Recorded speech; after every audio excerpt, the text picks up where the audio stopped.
গোটা ভারতের বর্তমান সময়ে হার্টথ্রব অভিনেত্রী রশ্মিকা মান্দানা একের পর এক সুপারহিট সিনেমা উপহার দিচ্ছেন তিনি। বর্তমানে তাকে নিয়ে চর্চা তুঙ্গে, তবে ব্যক্তিগত জীবন নিয়ে ততটা খোলাসা না করলেও এবার বিয়ের পাত্র হিসেবে কেমন মানুষ পছন্দ তা নিয়ে কথা বলেছেন দক্ষিণী কুইন। সম্প্রতি এক সাক্ষাৎকারে বিয়ের জন্য কেমন পাত্র চান তা জানিয়েছেন রশ্মিকা।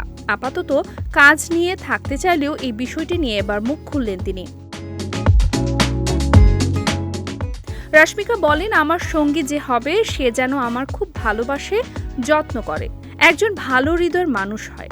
আমি ওই রকমই, তাই আমার সঙ্গীকেও এমনই হতে হবে।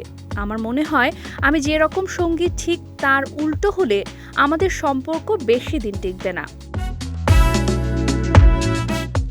তিনি মনে করেন প্রেমের সম্পর্কে বন্ধুত্ব থাকাটাও জরুরি।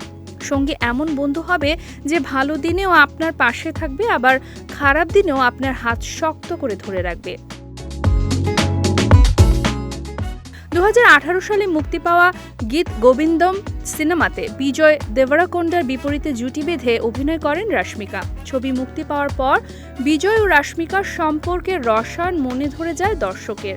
অনেকেই মনে করেছেন বিজয়ের মাঝে সবকিছু খুঁজে পেয়েছেন রশ্মিকা। 2016 সালে বড় পর্দায় অভিষেক হয় কর্ণাটকের মেয়ে রশ্মিকা মান্দানার। কন্নড় সিনেমা দিয়ে শুরু হলেও পরে নাম লেখান তেলেগু সিনেমায়। সব জায়গায় তার সিনেমা ভালো ব্যবসা করেছে। তবে পুষ্পা দ্য রাইজ যেই মুক্তি পেল, অভিনেত্রীকে নিয়ে উন্মাদনা অন্য মাত্রায় পৌঁছে গেল। তারপর বলিউডে অ্যানিমেল সিনেমা, আর এখন উন্মাদনা ছড়াচ্ছে পুষ্পা 2 দ্য রুল সিনেমা দিয়ে।